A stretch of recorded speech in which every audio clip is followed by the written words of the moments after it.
Isang mapagpalang araw po sa ating lahat. Narito po tayo ngayon sa ating daily devotion. At ang talata po natin ngayon ay sa 1 John chapter 4 verse 16. Sabi po dito, nalalaman natin at pinananaligan ang pag-ibig ng Diyos sa atin. Ang Diyos ay pag-ibig.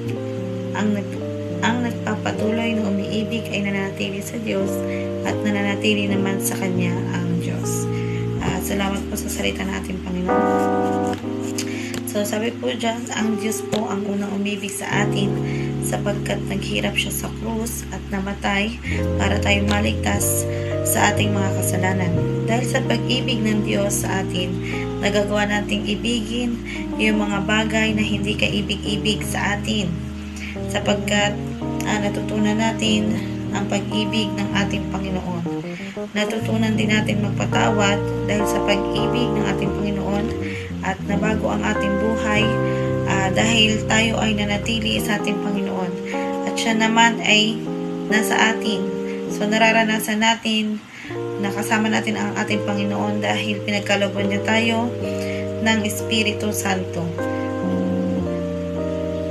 Dahil sa pinagkalooban niya tayo ng kanyang Espiritu, ang pag-ibig ng ating Panginoon, pinapawi niya yung takot sa ating buhay, yung mga alalahanin, yung mga problema, yung mga pagsubok, dahil alam natin na andyan ang ating Panginoon para tayo ay patatagin. At salamat sa salita ng ating Panginoon at salamat po sa inyong pakikinig. At tayo po ngayon, samahan niyo po ako sa aking panalangin. O Diyos na makapangyarihan sa lahat, maraming salamat Panginoon sa iyong mga salita na aming narinig Panginoon sa oras na ito. Salamat Panginoon sa pag-ibig mo Panginoon na ipinaranas mo sa iyong mga anak sapagkat natutunan namin na maging matatag Panginoon.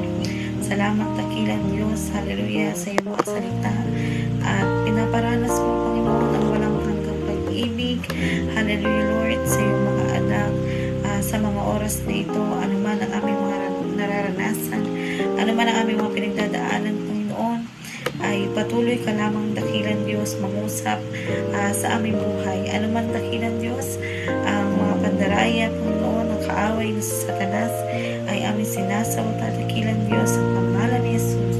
In the mighty name of Jesus, Lord, patuloy mo kaming gabayan, samahan, pangunahan ng aming mga buhay dakilang Diyos at patuloy mo Panginoon ang iyong mga salita lamang ang patuloy dakilang Diyos na maitanim sa aming puso, sa aming isipan. Sa iyo lamang ang pinakamataas na papuri, pagdakila, pasasalamat sa pangalan ni Jesus.